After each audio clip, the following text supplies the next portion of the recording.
Hi friends, இன்னைக்கு சூப்பரான ஒரு ப்ரௌனி ரெசிபி தான் பார்க்க போகிறோம். வாங்க பார்க்கலாம். அதுக்கு டார்க் சாக்லேட்டை நல்லா கட் பண்ணி வச்சுக்கிட்டேன். அது கூட பட்டர் சேர்த்து மெல்ட் பண்ணி வச்சுட்டேன். இப்போ பவுலில் 2 எக்கு சேர்த்துக்கலாம். கூடவே கொஞ்சம் வெனிலா எசன்ஸ் சேர்த்துக்கலாம். வெனிலா எசன்ஸ் ஆப்ஷன் தான், உங்ககிட்ட இருந்தால் சேர்த்துக்கோங்க, இல்லை ஸ்கிப் பண்ணிக்கோங்க. இது ரெண்டுத்தையும் நல்லா மிக்ஸ் பண்ணிவிட்டு பவுடர் சுகர் ஆட் பண்ணிக்கிறேன். நான் இது வீட்லேயே தான் அரைச்சி பவுடர் பண்ணேன். இது கடையில் ஐசிங் சுகர்னு கூட விற்குது, அது கூட நீங்கள் ஆட் பண்ணிக்கலாம். இது நல்லா லம்ஸ் இல்லாமல் மிக்ஸ் பண்ணிக்கோங்க. எந்த வித லம்ஸும் இருக்குது. சாக்லேட் மிக்ஸும் எக்கும் நல்லா மிக்ஸ் ஆகிற வரைக்கும் நல்லா மிக்ஸ் பண்ணிக்கோங்க. அது கூடவே 2 டேபிள் ஸ்பூன் கொக்கோ பவுடர் போட்டுக்கலாம். இது டார்க் கொக்கோ பவுடர். அதையும் நல்லா மிக்ஸ் பண்ணிக்கோங்க. இதுவும் எந்த வித லம்ஸும் இருக்கக்கூடாது. கூடவே நம்ம இப்போ மைதா ஆட் பண்ணிக்கலாம். நான் 1 கப் மைதா எடுத்திருக்கேன். அது ஆல்ரெடி நல்லா ஃபில்டர் பண்ணி தான் வச்சுருந்தேன். அதையும் ஆட் பண்ணிவிட்டு கூடவே கொஞ்சம் தேவைப்பட்டால் மில்க் சேர்த்துக்கோங்க. இது ஆப்ஷனல் தான்.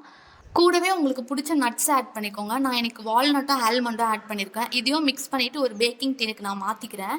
இன்றைக்கி எனக்கு பிடிச்ச டாப்பிங்ஸ்லாம் நான் ஆட் பண்ணிடுறேன். இதில் ஓரியோ, கிட்கேட், அப்புறம் வால்நட், ஆல்மண்ட்லாம் ஆட் பண்ணியிருக்கேன். இந்த பேட்டரை நான் ஆல்ரெடி ப்ரீஹீட் பண்ண அவனில் ஒரு 30 மினிட்ஸ் பேக் பண்ணி எடுத்துக்கிறேன்.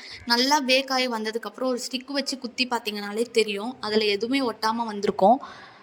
அவ்வளோதாங்க, பார்க்கவே ஒரு சூப்பரான ஃபஜ்ஜி ப்ரௌனி ரெடி ஆகிடுச்சு. இதை 4 பீசஸாக கட் பண்ணி சர்வ் பண்ணிக்கலாம். பார்த்தாலே தெரியும் உங்களுக்கு, செம்ம சாஃப்டாக அண்ட் ஃபஜ்ஜியாக இருக்கும். டேஸ்ட்டும் எந்த வித காம்ப்ரமைஸும் இருக்காது. கண்டிப்பாக வீட்டில் ட்ரை பண்ணி பாருங்கள். இந்த மாதிரி மோர் வீடியோஸ்க்கு என்னோடய சேனலை மறக்காமல் சப்ஸ்கிரைப் பண்ணிக்கோங்க. பாய்.